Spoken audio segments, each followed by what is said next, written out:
దేవుని మహాకృపను బట్టి మనం బైబిల్ గ్రంథాన్ని ఒక క్రమ పద్ధతిలో సిస్టమేటిక్గా మనం అధ్యయనం చేస్తూ ఉన్నాం. దేవుని నామానికి మహిమ కలుగును గాక. ఆది కాండము, నిర్గమకాండము, లేవి కాండము మనం పూర్తి చేసుకున్నాం. సంఖ్యాకాండము చివరి భాగంలో మనం ఉన్నాం. సంఖ్యాకాండము చివరి భాగంలో మనం ఉన్నాం. ఆ సంఖ్యాకాండంలో మనము సంఖ్యాకాండాన్ని 3 భాగాలుగా విభజించుకున్నాం. Number 1, preparation of Exodus. అంటే సీనాయి పర్వతం దగ్గర ఇజ్రాయేలు ప్రజలు యాత్రకు మరలా సిద్ధపడుతూ ఉన్నారు. దాదాపుగా సంవత్సరం 2 నెలల వరకు అక్కడ ఉన్నారు. ఆ తర్వాత అక్కడి నుంచి దేవుడు ఇజ్రాయేలు ప్రజలను బయలుదేరమని చెప్పాడు. బయలుదేరే క్రమం ఏంటి, వారు ఎలాగూ మరి ముందుకు వెళ్ళాలి, ఒక ప్రత్యక్ష గుడారకు నమూనా దాని చుట్టూ గోత్రాలు ఎలాగ ఉండాలి, ఎవరు ఎక్కడ ఉండాలి, ఆ తర్వాత బూరలు ఊదే క్రమాన్ని కూడా దేవుడు వారికి నేర్పించాడు. ఒక శబ్దం యొక్క అర్థం ఏంటి, ఒకసారి బూర ఊదితే దాని అర్థం ఏంటి, 2 సార్లు బూర ఊదితే దాని అర్థం ఏంటి, ఆర్భాటంగా ఊదితే దాని అర్థం ఏంటి అనేటువంటివి వారికి తెలియచేసి, యాజకులను సిద్ధపరిచి, లేవీలను ముఖ్యంగా లేవీలు 3 గోత్రముల వారిని, గెర్షోనీయులను, కహాతీలను, మెరారీలను వారి బాధ్యతలను వారికి అప్పగించి, వారిని ప్రతిష్ఠించి, వారిని శుద్ధీకరించి దేవుడు అక్కడి నుంచి బయలుదేరడానికి వారిని సిద్ధపరిచారు. సో అది మనం మొదటి భాగంలో చూసుకుంటాం. సంఖ్యాకాండం 1వ అధ్యాయం నుంచి 10వ అధ్యాయం వరకు మాటలు మనకు కనబడతాయి. 2వ భాగంలో ఇజ్రాయేలీలు యాత్రలో ఓడిపోయినటువంటి సంఘటనలు మనకు కనబడతాయి. How many times Israel failed before God, how many times Israel tested God, tempted God and showed disobedience to God అనేటువంటి విషయాలు మనం 11వ అధ్యాయం నుంచి 21వ అధ్యాయం వరకు మనం చూసుకున్నాం. దీన్ని కూడా మనం ధ్యానించుకున్నాం.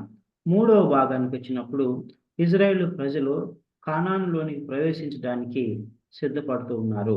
So preparation of Israel to possess Conan. So ఇవి మనకు 22 నుంచి 36వ అధ్యాయం వరకు మనం చూసుకుంటాం.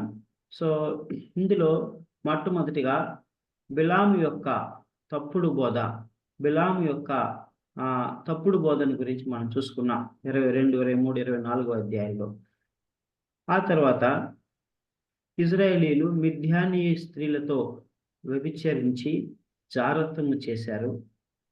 మరి తెగులు వారి మీదకి వచ్చింది.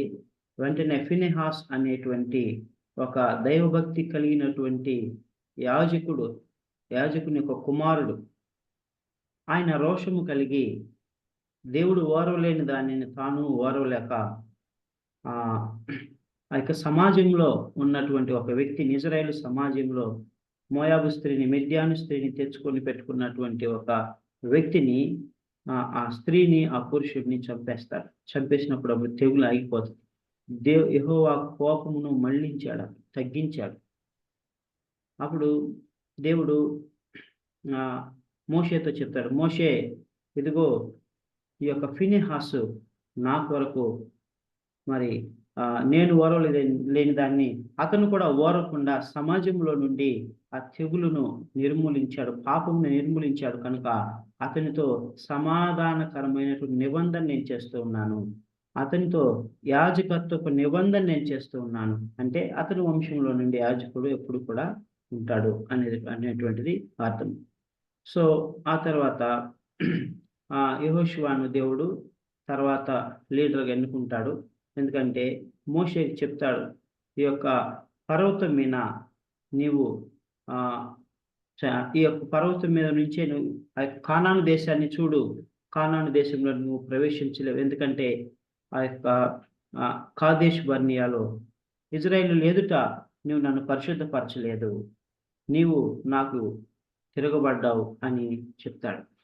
సో అప్పుడు మోషే అడుగుతాడు, భార్గవ్ మనతో షేర్ చేసుకున్న రీతిగా, ప్రభువా, ఇజ్రాయేలీలు కాపరి లేని గొర్రెల వలె ఉండటం మంచిది కాదు. ఒక నాయకుడు ఉండాలి, వారు ముందుకు వస్తూ వెళ్తూ ఉండాలి, వారు మంచి చెడులు చూస్తూ ఉండాలి. కాబట్టి ఒక నాయకుడిని నియమించమన్నప్పుడు దేవుడు నూను కుమారుడైనటువంటి యెహోషువను ఆయన్ను అభిషేకించు అని అంటాడు. సో ఆ విధముగా అక్కడ వారు నియమిస్తారనమాట. సో ఆ తర్వాత మనం చూసినట్లయితే దేవుడు ఇజ్రాయేలు ప్రజలకు ఆచరించమని చెప్పినటువంటి బలుల గురించి, పండుగల గురించి, పరిశుద్ధ సమాజంగా కూడుకొనుట విషయం గురించి జ్ఞాపకం చేస్తాడు. సో వీటిని మనం చాలా క్షుణ్ణంగా చదువుకున్నాం. మనం లేవీకాండంలో చదువుకున్నాం. సో కొంత భాగము మనము నిర్గమకాండంలో కూడా చదువుకున్నాం. అయితే మరొకసారి దేవుడు జ్ఞాపకం చేస్తా ఉన్నాడు. ఇదిగో ఇజ్రాయేలు ప్రజలారా, నా స్వప్రజలారా, నేను ఎన్నుకున్నటువంటి ప్రజలారా, మీరు ఈ పండుగలను, ఈ దినాలను తప్పక ఆచరించవలెను అని అంటాడు. చూడండి, సంఖ్యాకాండం 8వ అధ్యాయము 1, 2 వచనాలు చదువుకుందాం. సంఖ్యాకాండము 28వ అధ్యాయము 1, 2 వచనాలు. యెహోవా మోషేకు ఇలాగ సెలవిచ్చెను, నీవు ఇశ్రాయేలులకు ఇలాగ ఆజ్ఞాపించుము, నాకు సువాసన కలుగుటకై మీరు హోమ రూపములుగా నాకు అర్పించు ఆహారమును నియామక కాలమున నా యొద్దకు తెచ్చుటకు జాగ్రత్త పడవలెను. సో ఇక్కడ మనం గమనించినట్లయితే ఏమంటున్నాడు దేవుడు? మోషేకు సెలవిస్తా ఉన్నాడు. చూడండి, ఈ యొక్క పంచకాండాలలో ధర్మశాస్త్రములో మొదటి 5 పుస్తకములలో దేవుడు ఏది చెప్పినా కూడా మోషేకే చెప్పాడు. మోషే ఇజ్రాయేలు ప్రజలకు తెలియచేస్తా ఉన్నాడు. మోషే దేవుని ప్రతినిధి. దేవుడు ఎక్కడా కూడా డైరెక్ట్గా ఇజ్రాయేలు ప్రజలతో మాట్లాడలేదు. అయితే కొత్త నిబంధనలో ప్రభు అయినటువంటి యేసుక్రీస్తు ప్రభు ద్వారా ఆ అడ్డు తెర, మిడిల్ వాల్, ఎప్పుడైతే ఆ కటైన్ అనేటువంటిది అతి పరిశుద్ధ స్థలమునకు మధ్య ఉన్నటువంటి ఆ కటైన్, ఆ అడ్డు తెర తొలగించాడు ప్రభు అయినటువంటి యేసుక్రీస్తు.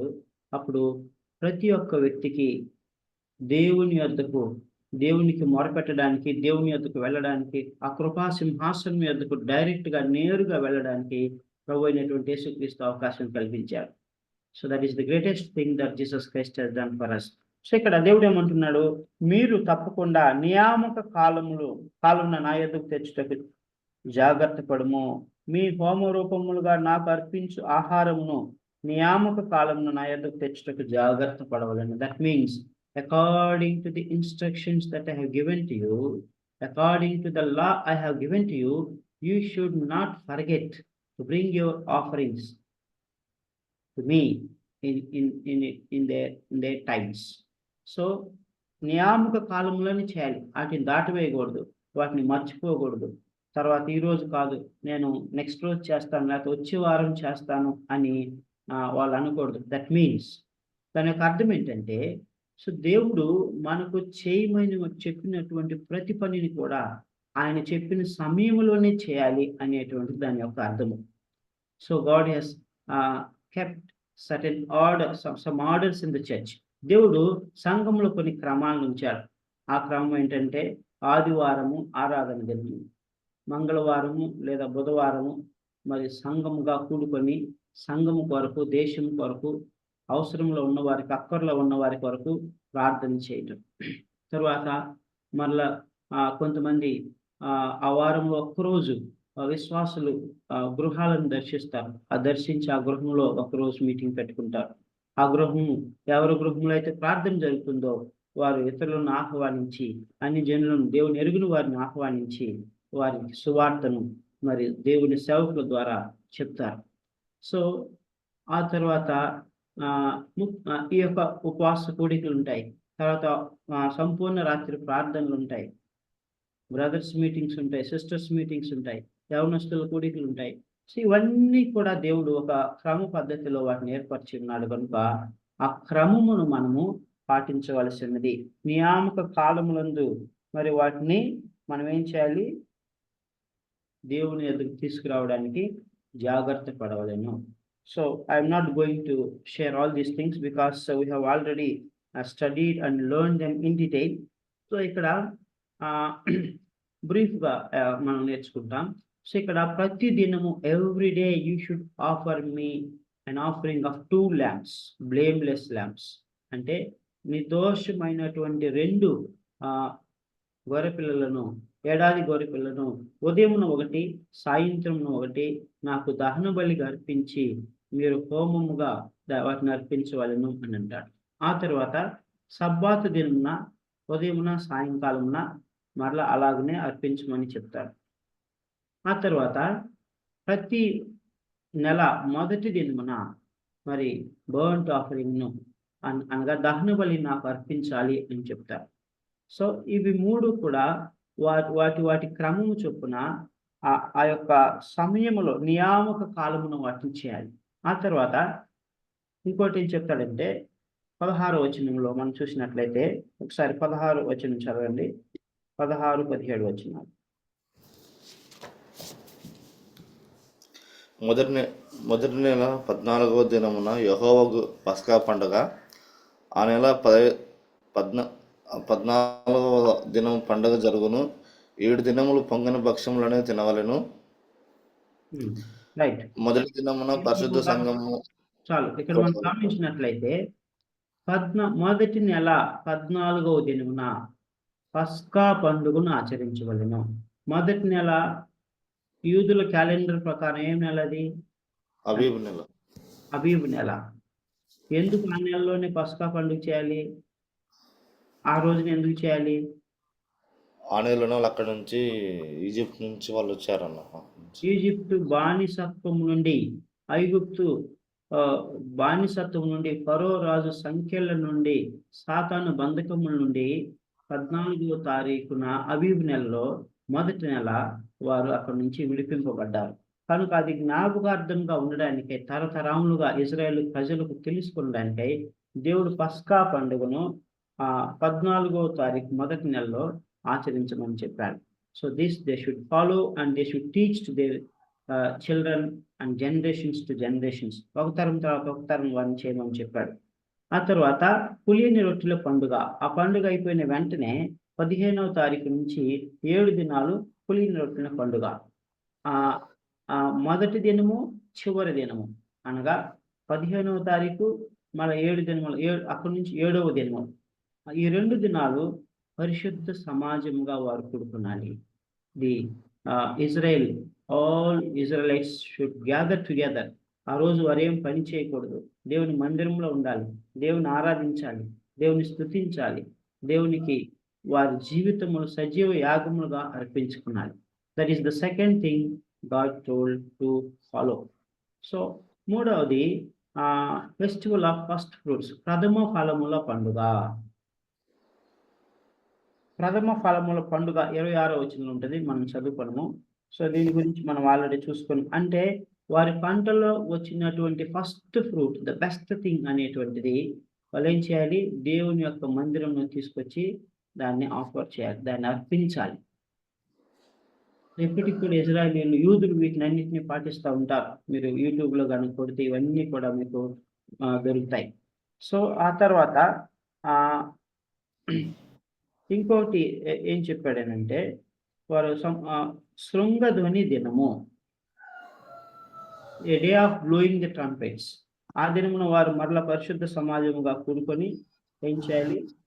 వారు దేవునికి అర్పించాలి, దేవుని పరిశుద్ధ సమాజంగా కూడుకున్నారు. So 7th day of the first month and 10th day of the first month and 7th ఏడవ నెల మొదటి దినమున, 10వ దినమున, 15వ దినమున, ఈ 3 దినములను కూడా దేవుడు పరిశుద్ధ సమాజముగా కూడుకొనమని సెలవిచ్చారు.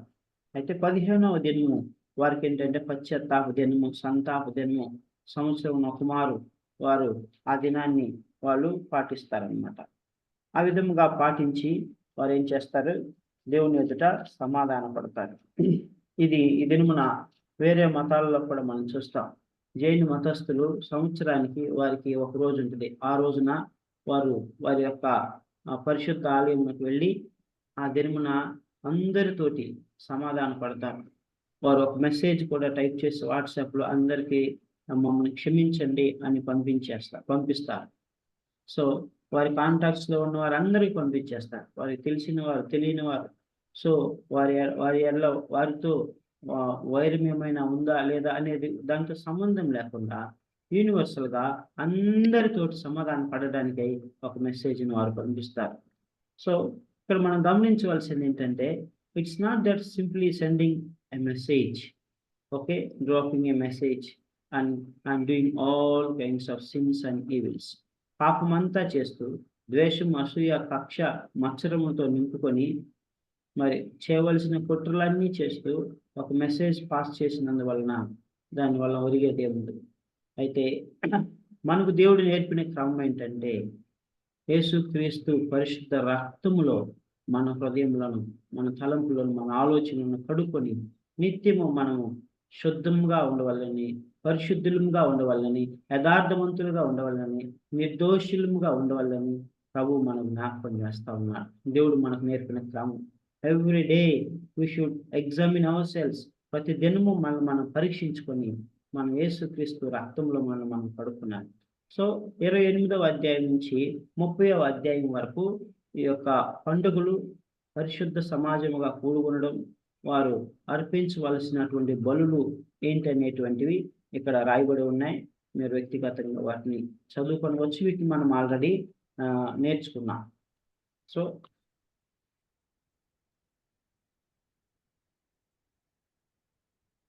ఆ తర్వాత 31వ అధ్యాయానికి మనం వచ్చినట్లయితే 31వ అధ్యాయంలో మరి దేవుడు మోషేకు చెప్తాడు, మోషే, ఈ యొక్క మిద్యానీయులు, మోయాబీయులు మిమ్మల్ని మోసం చేశారు, మీకు ఊరిగా ఉన్నారు, ఊరిగా ఉండి మిమ్మల్ని పాప కోపంలోనికి లాగివేశాను. ఎట్లా లాగివేశారు? ఏ విధంగా పాప కోపంలోనికి లాగేశారు?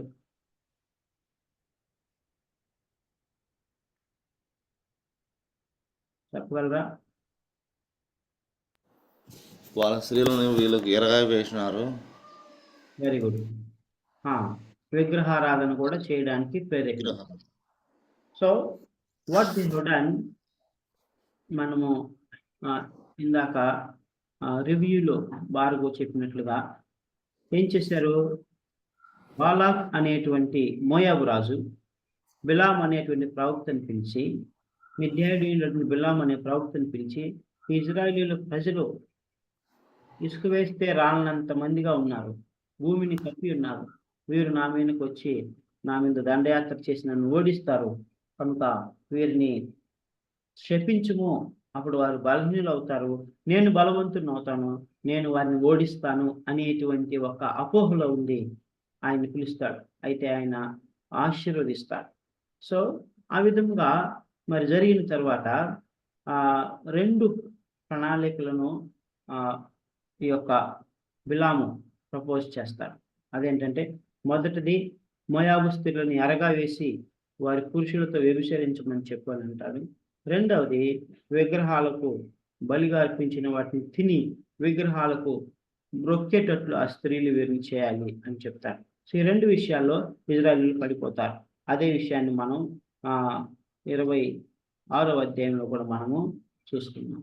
సో ఆ తర్వాత మనం గమనించినట్లయితే దేవుడు చెప్తాడు, ఇదిగో వీరిని మీరు ఇలాగనే ఉంచితే మీకు ఎర్రగా ఉంటారు, కాబట్టి వారితో యుద్ధము చేసి వారిని ఓడించండి, వారిని నిర్మూలించండి అని చెప్తాడు.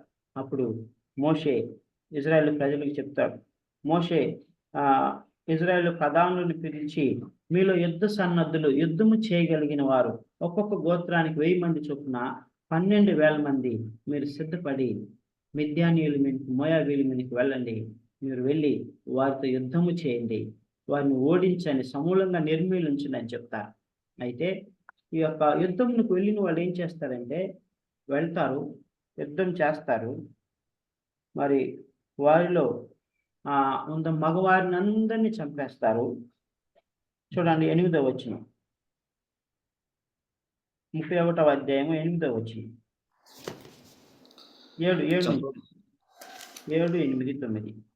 యెహోవా మోషేకు ఆజ్ఞాపించినట్లు వారు మిద్యానీయులతో యుద్ధం చేసి మగవారినందరినీ చంపిరి.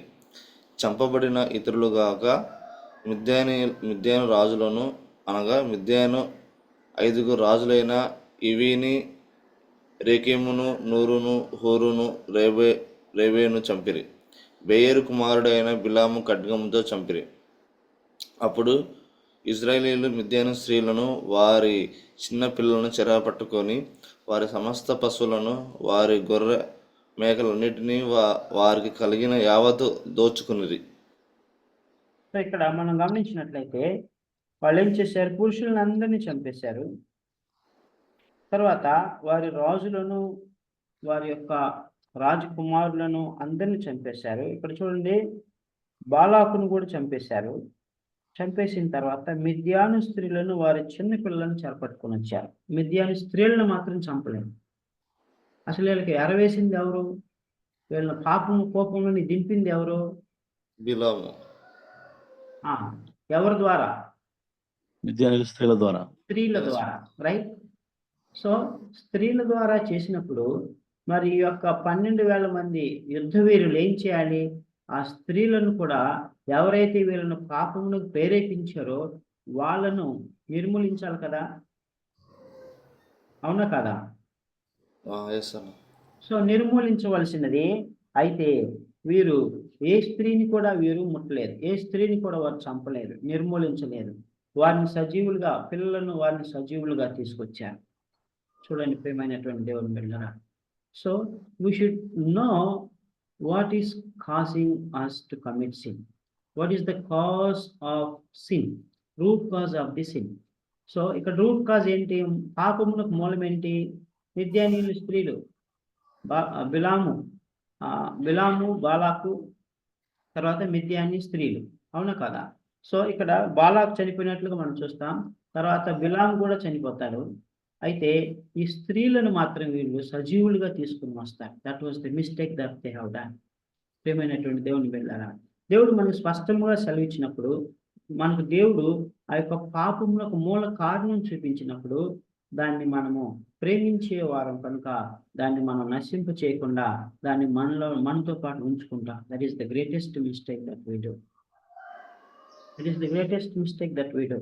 We should not do like that. So ఎప్పుడైతే వారిని తీసుకుని వచ్చారో, దోపుడు సొమ్మును, స్త్రీలను, వారి పిల్లలను తీసుకుని వచ్చారో, మోషే ఒక్కసారిగా రౌద్రుడయ్యాడు, కోపపడ్డాడు. ఇదేమిటి? మీరు చేసిన పని ఏమిటి? ఇది మీకు సమంజసం కాదు, ఇది కరెక్ట్ కాదు. మీరు ఆ స్త్రీలలో మరి ఎవరైతే పాపమునకు ప్రేరేపించారో, ఎవరైతే వ్యభిచరించే వారు ఉన్నారో వారందరినీ కూడా చంపివేయండి అని చెప్పాడు. చూడండి, అదే 31వ అధ్యాయము 17వ వచనం. 17-18. కాబట్టి మీరు పిల్లలలో ప్రతి మగవానిని, పురుష సంయోగము ఎరిగిన ప్రతి స్త్రీని చంపుడి. పురుష సంయోగం ఎరగని ప్రతి ఆడపిల్లని మీ నిమిత్తం బ్రతకనివ్వడి. సో పురుష సంయోగం ఎరిగినటువంటి ప్రతి స్త్రీ అంటే వ్యభిచరించిన, జారత్వము చేసిన, పాపము చేసిన ప్రతి స్త్రీని చంపివేయడి. అది ఎరుగని, అది చేయని వారిని బ్రతకనివ్వడు అన్నాడు. తర్వాత 7 దినములు మీరు పాలెం వెలుపల ఉండమన్నాడు. You should stay outside the camp of Israel because we have brought the unclean women into the camp. We have brought all the spoil also which is unclean. So it should be cleansed first, then only you come inside the camp అని చెప్పాడు. 7 దినములు బయట ఉంచారు. ఈలోపు వారిని అందరినీ మరి ఆ పాపము, పురుష సంయోగం ఎరిగిన ప్రతి స్త్రీని చంపివేశారు. ఆ తర్వాత ఎలియాజరు ఏం చెప్పాడంటే, ఇదిగో మీరు తెచ్చినటువంటి దోపుడు సొమ్ములో బంగారం కూడా శుద్ధీకరించబడాలి కనుక బంగారమును కూడా కొలిమిలో వేయి కాల్చి మరి మలినాలన్నీ పోయిన తర్వాత ఆ మిగిలినటువంటి బంగారాన్ని తీసుకొని రండి అని చెప్పాడు. ఆ తర్వాత కాల్చబడని వస్తువులు మీరు ఏమైనా తీసుకొచ్చినా వాటిని నీటిలో వేసి శుద్ధీకరించండి, పవిత్రపరచండి. ఆ తర్వాత మీరు వాటిని సమాజంలోనే తీసుకొని రండి అని చెప్తారు. ఆ విధంగా వారు శుద్ధీకరించుకుంటారు. Then I think it is gold God should be parched and రాశాను, అది క్షమించండి, బంగారము అగ్నిలో కాల్చబడాలి. సో తర్వాత మోషే ఏం చేస్తారంటే, వారు తీసుకొచ్చినటువంటి దోపుడు సొమ్మునంతా కూడా మరి కొంత భాగము లేవీలకు కూడా సమానంగా పంచిపెడతాడు.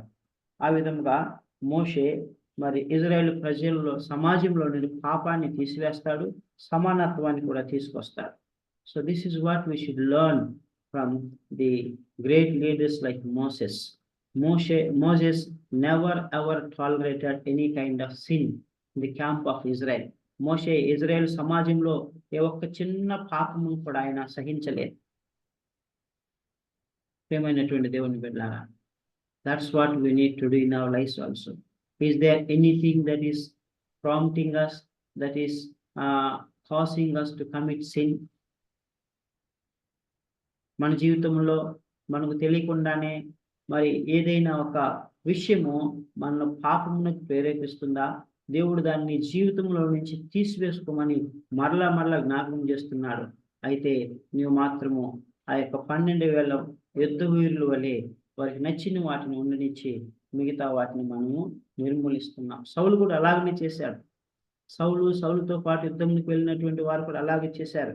సౌలు అమాలేకీయులను సమూలంగా నిర్మూలించు, వారి యొక్క దోపుడు సొమ్మును కూడా కాల్చివేయి, వారి ఎడ్లను, వారి గోవులను, వారి యొక్క గొర్రెలను, మేకలను సమస్తమును నశింపచేయని చెప్తారు. ఎందుకనంటే అమాలేకీయులు బహుదుష్టులు, వారు దేవుని ఎరిగి తెలుసుకొని పశ్చాత్తాపడేటువంటి స్వభావం లేనటువంటి వారుగా దేవుడు గుర్తించి వారిని నిర్మూలించమన్నాడు. అయితే సౌలు ఏం చేశాడు? నిర్మూలించాడు. అయితే ఎడ్లలో, గోవుల్లో, మరి పశువుల్లో శ్రేష్టమైన మేలిమైన క్రొవ్వుని వాటిని తీసుకొని వచ్చారు. ప్రియమైనటువంటి దేవుని వెళ్ళాలి. That is utter disobedience before God. దేవుని ఎదురు అది ఒక గొప్ప అవిధేయత, పాపము. దేవుడు మనకు చెప్పిన దాన్ని మనం చేయాలి. సో ఆ తర్వాత 32వ అధ్యాయానికి మనం వచ్చినట్లయితే 32వ అధ్యాయంలో ఒక 2.5 గోత్రము ప్రజలు ఉన్నారు. ఇజ్రాయేల్ మొత్తం ఎన్ని గోత్రాలు? 12 గోత్రాలు, రైట్?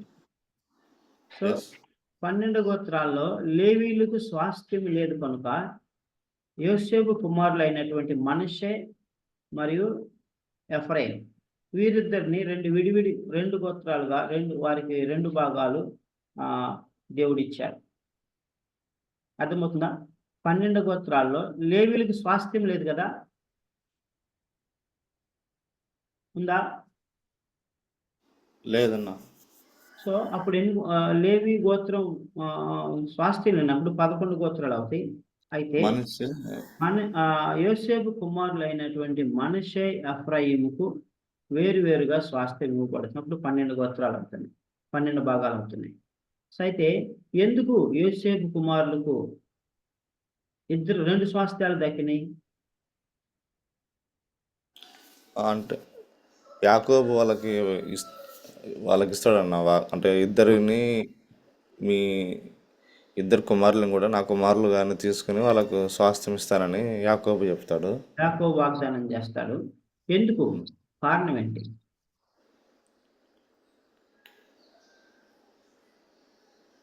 కారణం ఏంటంటే ఎనీబడి కెన్ గెస్? మనం దీన్ని నేర్చుకున్నాం. ఎందుకనంటే ఇజ్రాయేలు ప్రజలు కరువులో ఉన్నప్పుడు ఇజ్రాయేలు కుమారులైనటువంటి 11 మంది కుమారులు యోసేపుని ద్వేషించినప్పుడు యోసేపు వారిని ప్రేమించి, వారిని క్షమించి, వారిని అందరిని కూడా ఐగుప్తులోనికి తీసుకెళ్ళి కరువు కాలంలో కొన్ని సంవత్సరములు వారిని పోషించాడు. వారి మంచి చెడులు చూశాడు. వారి యొక్క గోత్రాలు నిర్మూలన కాకుండా, కరువు వల్ల నిర్మూలన కాకుండా వారిని కాపాడాడు. దానికి గుర్తుగా, దాని కృతజ్ఞతగా యాకోబు మరి యోసేపుకు ఇద్దరికి 2 స్వాస్థ్యాలు ఇచ్చాడు. అయితే ఈ యొక్క 12 గోత్రాల్లో రూబేనీయులు, గాదీయులు మరియు అర్ధ గోత్రపు మనష్షేవారు, అంటే మనష్షే గోత్రం అంతా ఉంది. అయితే అర్ధ గోత్రము, అందులో సగం మంది, వీరు ముగ్గురు కూడా ఆ గిలాదు అనే ప్రాంతంకి వచ్చారు. అక్కడ యోర్దాను నదికి అవతల వైపుని ఈ యొక్క మోయాబు, మిద్యానీయులు ప్రాంతం గుండా వెళుతూ ఉన్నారు కదా. సో గిలాదు ప్రాంతంకి వచ్చిన తర్వాత జాగ్రత్తగా వినండి, చాలా చాలా ఇంపార్టెంట్ టాపిక్. రూబేనీయులు, గాదీలు మరియు అర్ధగోత్రపు మనుష్య వారు ఏం చేశారంటే మోషే దగ్గరకు వచ్చారు. మోషే గారు మాదొక మనవి అని చెప్పేసేసి వారు ఒక రిక్వెస్ట్ను మోషే దగ్గర ఉంచారు, దేవుని ఎదుట ఉంచారు. అదేంటంటే వీరికి విస్తారమైనటువంటి పశువులు ఉన్నాయి. చూడండి 32వ అధ్యాయము 1వ వచనం, 2వ వచనం, 3వ వచనం, 1, 2, 3. 32వ అధ్యాయం. రూబేనీయులకు గాదీయులకును అతి విస్తారమైన మందలుడను గనుక యాజరు ప్రదేశమును గిలాదు ప్రదేశమును మందలకు తగిన స్థామని తెలుసుకొని వారు వచ్చి మోషేను, యాజకుడకు ఎలియాజరును, సమాజ ప్రధానులతో అతారోతు, దీబోను యాజరు, నిమ్రా, హెష్బోను, ఏలాలే, షెబాము, నెబో బెయాను అను స్థలములను, అనగా ఇశ్రాయేలీల సమాజం ఎదుట యెహోవా జయించిన దేశం అందులకు తగిన ప్రదేశము. 5 కూడా చదువు. నీ సేవకులమైన మాకు మందలు కలవు కాబట్టి మా ఎడల నీకు కటాక్షము కలిగిన ఎడల మమ్మును యొర్దాను అద్దరికి దాటింపక నీ దాసులమైన మాకు ఈ దేశమును స్వాస్థ్యముగా ఇమ్మనగా. రైట్. సో ఇక్కడ ఏం చేశారు, ఈ 2.5 గోత్రాలు వారు జాగ్రత్తగా ఉండి, రూబేనీయులు, గాదీయులు, అర్ధగోత్రపు మనిషి వారు మోషే దగ్గరికి వచ్చి ఫస్ట్ వారు ఆ ప్రాంతాన్ని చూశారు. ఆ ప్రాంతాన్ని చూసినప్పుడు పచ్చిక బయళ్ళు ఉన్నాయి. వాళ్ళకి పశువులు ఎక్కువగా ఉన్నందువలన మనకి ఇది మంచి అనుకూలమైనటువంటి ప్రాంతము. ఈ యొక్క ప్రదేశంలో మన యొక్క నివాస స్థలం ఏర్పరచుకున్న మన పశువులకు సమృద్ధి అయిన ఆహారం దొరుకును, రండి మనం వెళ్ళి మోషే గారి దగ్గరికి వెళ్ళి అడుగుదాం. మోషే గారు మాకు ఈ ప్రాంతాన్ని స్వాస్థ్యముగా ఇవ్వండి, మేము ఇక్కడే ఉంటాం అని వారు మోషే దగ్గరికి వచ్చి అడిగారు. అక్కడేం రాసింది, ఇది తగిన యెహోవా జయించిన దేశము, మందలకు తగిన ప్రదేశము అని చెప్తా ఉన్నారు. అది ఎక్కడుంది? యోర్దానికి అవతల వైపే ఉంది. కానీ అసలు కానాన్ ఎక్కడుంది? యోర్దానికి యువతుల వైపు ఉంది. అంటే యోర్దానికి పడమర పక్క ఉంది, వారు అడుగుతున్నటువంటి స్థలం ఏమో యోర్దానికి తూర్పు పక్కనే ఉంది. అంటే దేవుడు అబ్రహాము, ఇస్సాకు, యాకోబులకు, మోషేకు వాగ్దానం చేసినటువంటి కనాను దేశము, పాలు తేనెలు ప్రవహించే దేశం అది కాదు, అది యోర్దానుకు అవతల వైపు ఉంది అన్నమాట. సో వీళ్ళు ఏం చేస్తున్నారు, వారి సబుద్ధిని ఆధారం చేసుకొని వారి సొంత ఆలోచనను వారు యోచించి, ఇది చక్కగా ఉంది, పచ్చిక బయళ్ళు ఉన్నాయి, మంచి నీళ్లు ఉన్నాయి, మనకు విస్తారమైన పశువులు ఉన్నాయి కనుక మనకి ఇది అనుకూలమైనటువంటి ప్రదేశమేమో, మరి ఇక్కడే మనం ఉందాం అని మోషే దగ్గరికి వెళ్ళి అడుగుతారు. ప్రియమైనటువంటి దేవుని వెళ్ళారు. అప్పుడు మోషే అంటాడు, గాదీయులారా, రూబేనీయులారా, మీ సహోదరులు యుద్ధమునకు పోచుండగా మీరు ఇక్కడ కూర్చుండవచ్చునా? మరి యెహోవా ఇశ్రాయేలుకి ఇచ్చిన దేశమునకు వారు వెళ్లకున్నట్లు మీరేలా వారి హృదయములను అధైర్యపరచుదురు? వారు యుద్ధానికి వెళ్తుంటే మీరు ఇక్కడ కూర్చుంటారా? వారి హృదయములు అధైర్యపడవా? ఇది కరెక్ట్ కాదు. దేవుడు మనకు వాగ్దానం చేసిన భూమి, పాలు తేనెలు ప్రవహించే దేశం యోర్దాను అవతల వైపు ఉన్నది, ఇది కాదు, రండి యుద్ధము కలిసి వెళదాం అని అంటాడు. ఆ తర్వాత మోషే ఇజ్రాయేలు ప్రజలకు, గాదీయులకు, రూబేనీయులకు, అర్ధగోత్ర మనిషి వారికి కూడా అంత ముందు జరిగినటువంటి సంఘటనలు చెప్తారు. ఇదిగో ఈ విధంగా ఇజ్రాయేలు తిరుగుబాటు చేసి అనేక తెగుళ్ళు వారి మీదకి వచ్చినాయి, అనేక మంది నశించిపోయారు, కాబట్టి మీరు అలా చేయవద్దు అని అంటారు. 15వ వచనంలో మనం చూసినట్లయితే, మీరు ఆయనను అనుసరింపక వెనుకకు మళ్ళిన ఎడల ఆయన అరణ్యంలో జనులను ఇంకా నిలువ చేయను, అట్లు మీరు ఈ సర్వ జనమును నశింప చేసేదరను. ఎన్నో తిరుగుబాట్లు చేశారు, నశించిపోతూ వస్తున్నారు, మీరు ఎట్లా తిరుగుబాటు చేయదు, ఇది వాగ్దాన భూమి కాదు అని అంటాడు. అయితే రూబేనీయులు, గాదీయులు, అర్ధగోత్ర మనిషి వారు మరలా అదే కావాలని కోరుకొని ఏమంటారంటే, మేము యుద్ధం చేయడానికైతే మీతో పాటు వస్తాం, మేము ఇక్కడ ఉండము, యుద్ధానికి వస్తాం, ఇజ్రాయేలుతో పాటు యుద్ధం చేస్తాం, ఇజ్రాయేలు శత్రువులను అందరినీ ఓడించి దాన్ని స్వాస్థ్యముగా పొందిన తర్వాత, వారు సెటిల్ అయిన తర్వాత మేము యోర్దానికి యువతలు వచ్చి మా కుటుంబంలో మా పశువులతో మేము నివసిస్తాం అని అంటారు. అన్నప్పుడు మోషే దేవుని యొద్ద కనిపెడతాడు. దేవుని యొద్ద కనిపెట్టినప్పుడు మరి దేవుడు అంటాడు, వారు అంతగా కోరుకుంటున్నారు కనుక వారిని అక్కడే ఉండనివ్వండి అని అంటారు. సో ఇక్కడ one thing we should be cautious, we should learn life lesson from the lives of these 2 tribes. So అదేంటంటే వీరు దేన్ని చూస్తా ఉన్నారు? వీరి యొక్క హృదయము వేటితో నిండి ఉంది, వీరి యొక్క కన్నులు వేటిని చూస్తున్నాయి, వీరి యొక్క నిరీక్షణ వేటి మీద ఉంది? కనాను మీద వీరి నిరీక్షణ లేదు. పాలు తేనెలు ప్రవహించు శ్రేష్టమైనటువంటి భూమిని వాగ్దాన భూమిగా మీకు ఇస్తానంటే, తొలకరి వర్షము, కడవరి వర్షము, అద్భుతమైనటువంటి పండు, ఆరోగ్యకరమైనటువంటి పండ్లు పండేటువంటి ఫలవృక్షములతో నిన్నటువంటి కనాను దేశాన్ని స్వాస్థ్యం ఇస్తానంటే వీరేమంటున్నారు? మాకొద్దు ప్రభువా, మాకు ఇది చాలు. పచ్చిక బయళ్ళు ఉంటే మాకు చాలు. మంచి శ్రేష్టమైన ఫలవంతమైన ఆరోగ్యకరమైన పండ్లు మాకొద్దు. తొలకరి వర్షం, కడవరి వర్షం తప్ప కురిసేటువంటి ఆ భూమి మాకొద్దు. దేవుని యొక్క కనుదృష్టి వర్షం సంవత్సరం ఆరంభం మొదలుకొని సంవత్సరం అంతం వరకు ఉండేటువంటి భూమి మాకొద్దు. మాకు ఇది చాలు.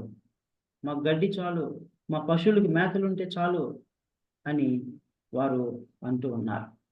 ప్రియమైనటువంటి దేవుని బిడ్డలారా, what we see here in the hearts of Reubenites, Gadites and half tribe of Manasseh, మనం ఏం చూస్తామంటే వారు పైకి చూడట్లేదు, కిందకు చూస్తూ ఉన్నారు. అప్పటి వరకు నడిపించినటువంటి దేవుని వారు చూడట్లేదు, అద్భుత కార్యము చేసినటువంటి దేవుని చూడట్లేదు. పచ్చిక బయళ్ళ వైపు, సమృద్ధి అయినటువంటి భూమి వైపు వారు చూస్తూ ఉన్నాను. సమృద్ధి కూడా కాదు, పచ్చిక బయళ్ళు అక్కడ బాగున్నాయి అంతే, అంతకు మించి అక్కడ ఏమీ లేదు. అది వాగ్దాన భూమి కానే కాదు. ఏమైనటువంటి దేవుని బిడ్డలారా, వాట్ డస్ ఇట్ మీన్? అలాంటి వ్యక్తి, ఒక వ్యక్తి బైబిల్లో ఉన్నాడు. మనం అతని గురించి ధ్యానించాం. నీకు ఏ ప్రాంతం కావాలో వెతుక్కో, చూసుకో అని మరి చెప్పినప్పుడు ఆయన కన్నులెత్తి పచ్చగా సమృద్ధి అయిన జలములో ఉన్నటువంటి ప్రాంతాన్ని చూసి ఆ ప్రాంతానికి వెళ్ళాడు. ఎవరు ఆ వ్యక్తి? లోతు. ఎవరు? లోతు. సో లోతు ఎక్కడికి వెళ్ళాడు? దేవుని సన్నిధిని విడిచి సొదొమ గొమొరాలకు వెళ్ళాడు. యోర్దాను నదీ తీర ప్రాంతానికి వెళ్ళాడు.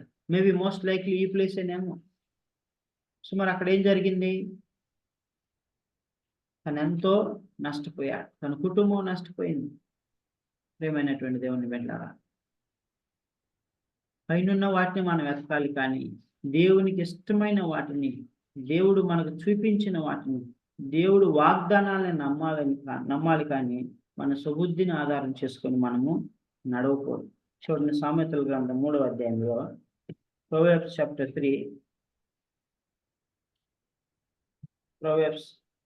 3 verse 5.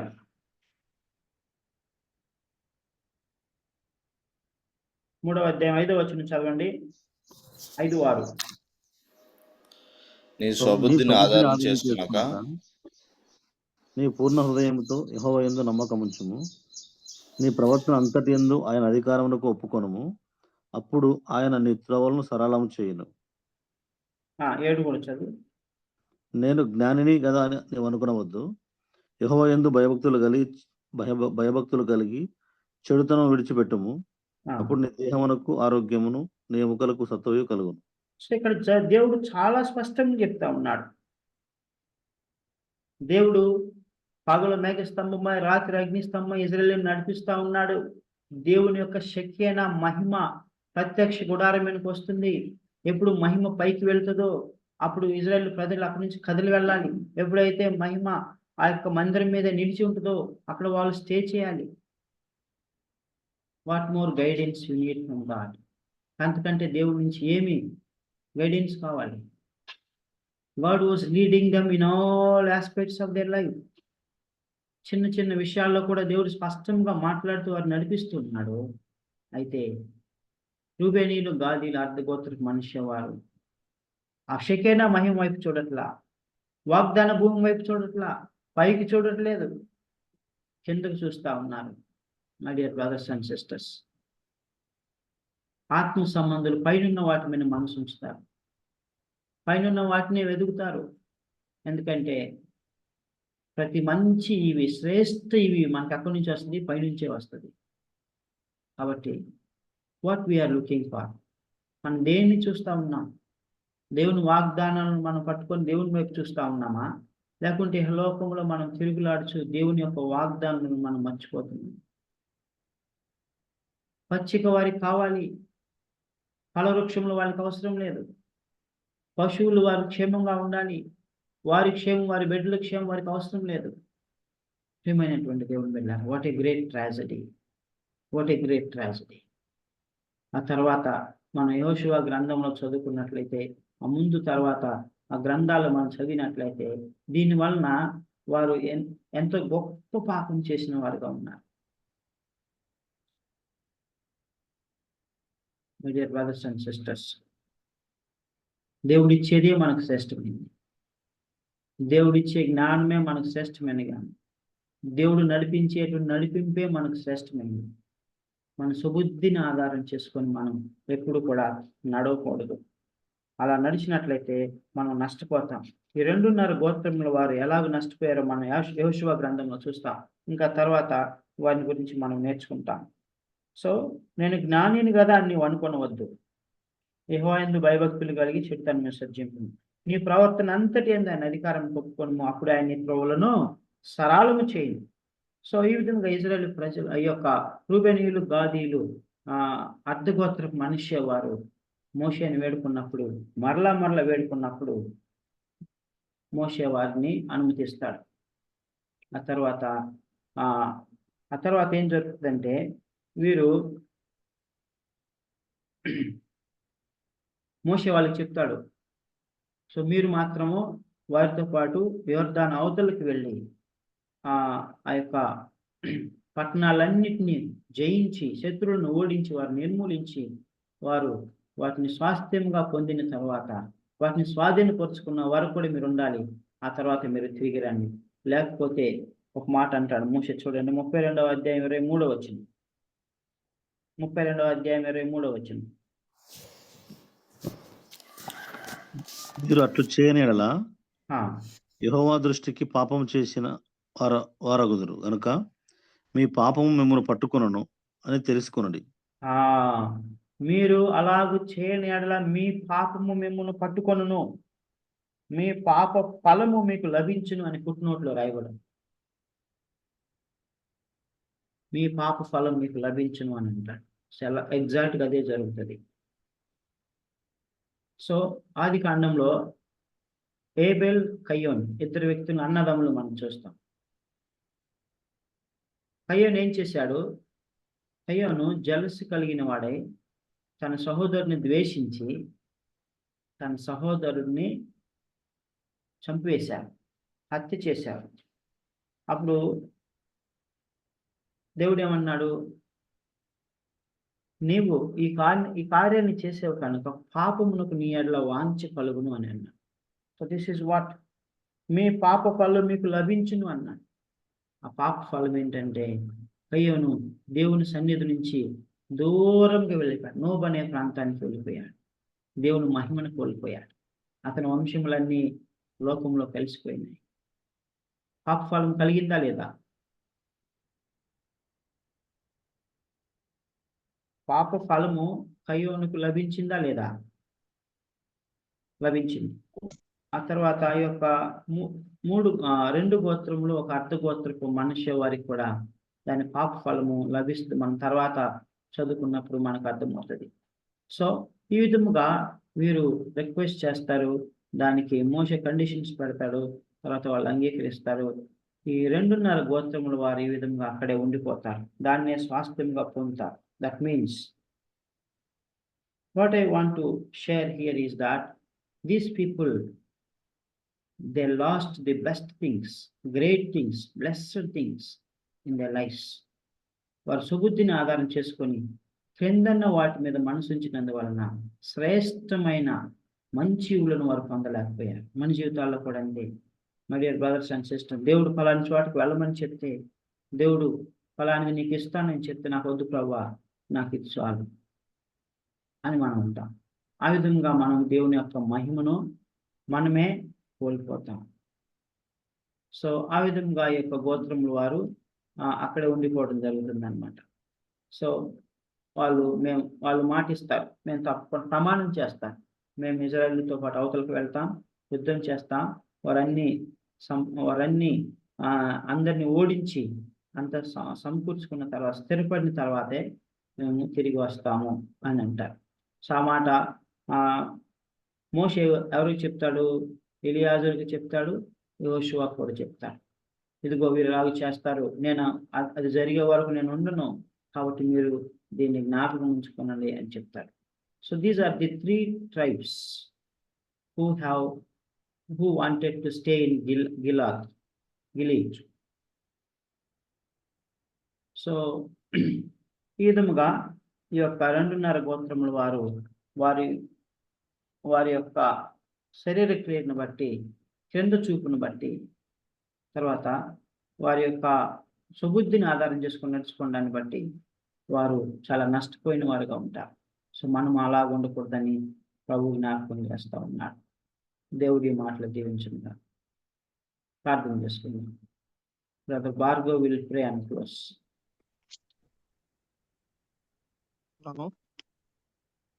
Yes, Bhargav, go ahead.